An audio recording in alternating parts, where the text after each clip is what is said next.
प्यारे बच्चों, आज हम कक्षा 10वीं गणित के महत्वपूर्ण अध्याय 14 गणितीय कथनों की जांच से संबंधित क्वेश्चन पढ़ेंगे, जो इनमें से एक क्वेश्चन एग्जाम में जरूर पूछे जाएंगे। तो ध्यान दीजिएगा। यहाँ पे लिखा है, प्रश्न सिद्ध कीजिए 4m + 9 एक विषम पूर्णांक है जहाँ m एक क्या है, पूर्णांक है। तो हम इसको क्या कर लेते हैं, जो प्रश्न में दिया 4m + 9, इसको p के बराबर मान लेते हैं ना। यहाँ पर लिख सकते हैं, माना कि p = 4m + 9। जहाँ पर क्या लिखा है, m एक पूर्णांक, तो लिख दीजिए m एक क्या है, पूर्णांक। बहुत ही आप सरल तरीके से आप इसे पढ़ सकते हैं, ठीक है। तो p = 4m। 8 को हम डिवाइड कर सकते हैं 8 + 1 के फॉर्म में, है ना। एक सम संख्या एक विषम संख्या के रूप में। इससे हमको इसके साथ जोड़ी बना लेना है। तो इसमें से कॉमन क्या निकलेगा, 4। तो ब्रैकेट में क्या बचेगा, m प्लस 4 यहाँ से निकाल चुके हैं, 4 × 2 8 होता है, प्लस 1। तो p = 4। इसके जगह कोई अन्य वैल्यू मान सकते हैं। तो मान लेते हैं m + 2 की जगह रख लेते हैं कोई वैल्यू n। तो इसके जगह क्या रखेंगे, n + 1। चूँकि ये पता है ये क्या है, सम संख्या। सम संख्या का किसी भी संख्या से गुना होता है तो सम संख्या मिलता है। और ये क्या है, विषम संख्या। ये है आपका सम और ये क्या है आपका विषम। आपको पता है कि सम और विषम संख्या का योग क्या होता है, विषम संख्या होता है। तो यहाँ पर हम क्या कर सकते हैं, p बराबर हम इसको लिख सकते हैं विषम संख्या, ठीक है ना। तो अतः आप उत्तर लिख दीजिए कि 4m + 9 भी एक विषम पूर्णांक है, विषम पूर्णांक है। ये आपको लिखना है, बस इतना ही है। 3 नंबर आपको जरूर मिलेंगे। नेक्स्ट पुनः हम दूसरा क्वेश्चन लेते हैं, देखेंगे। प्रश्न पढ़ें, सिद्ध कीजिए एक विषम संख्या का वर्ग, है ना। कौन सी संख्या, विषम संख्या का वर्ग करना है। तो वह कौन सी संख्या मिलेगी, विषम संख्या मिलेगी। तो सबसे पहले मान लेते हैं, माना कि p बराबर विषम संख्या लेना है। p को विषम संख्या मान लिया गया है और विषम संख्या भी हम माने थे इससे पहले वाले प्रश्न में, है ना। तो 2m + 1 हम ले सकते हैं, क्योंकि ये सम संख्या और ये विषम संख्या, दोनों का योग क्या होता है, विषम संख्या होता है। इस तरह से हम मान सकते हैं, है ना। जहाँ m क्या है, यहाँ पर पूर्णांक है, m क्या है, पूर्णांक है, ठीक है। तो p के बराबर हम मान सकते हैं 2m + 1। अब प्रश्न क्या कहता है, इसका वर्ग करने पर, ठीक है।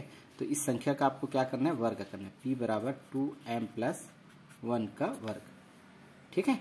वर्ग कर दिए तो हमको रिजल्ट कैसे मिलना चाहिए, एक विषम संख्या होती है। तो चलिए इसको हल करके देखते हैं। p = a + b के फॉर्म में है, यानी यहाँ पर हम फार्मूला बना सकते हैं a + b का वर्ग बराबर a² + b² + 2ab।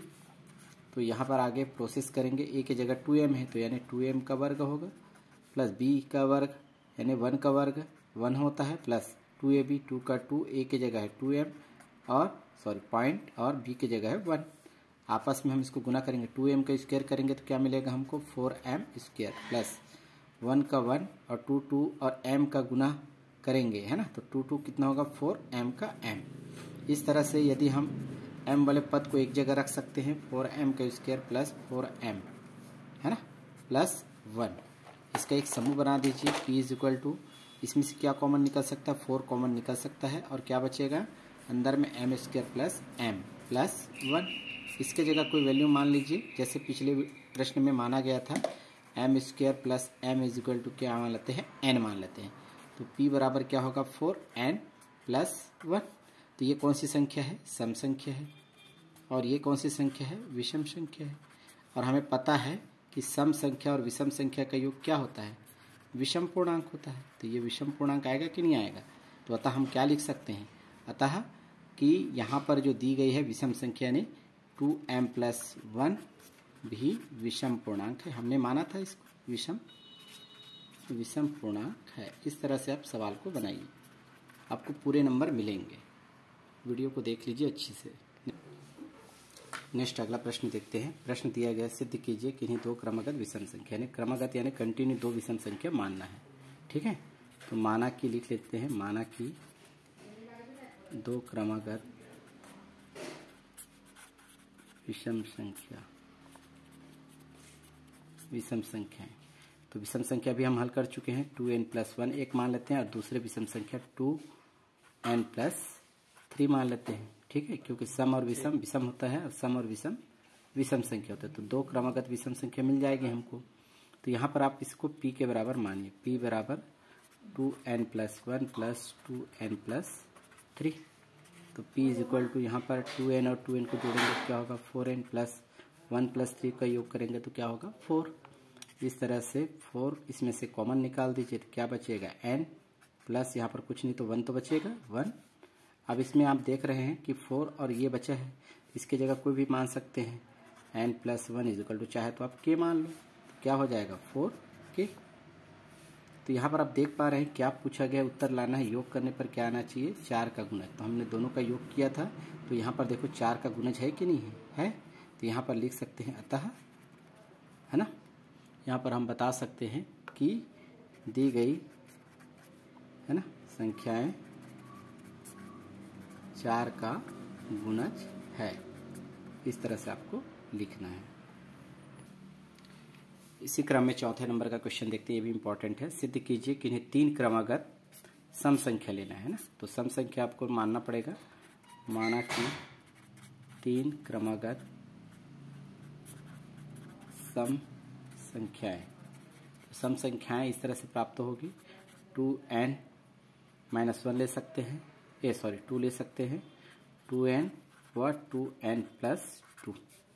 ठीक है, यदि वहाँ पर 1 है ना, कोई भी संख्या आप रखेंगे तो हमको सम संख्या ही प्राप्त होगी।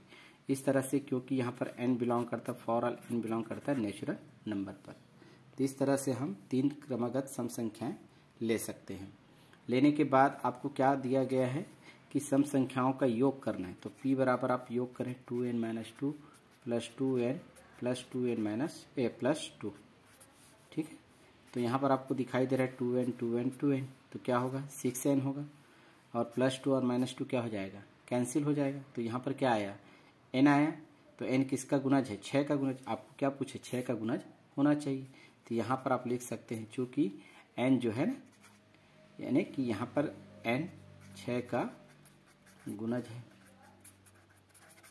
ठीक है, और n भी किस पर बिलोंग करता है, नेचुरल नंबर पर। इतना ही आपको लिखना है। इस तरह से 4 प्रश्न आप आसानी से बना सकते हैं।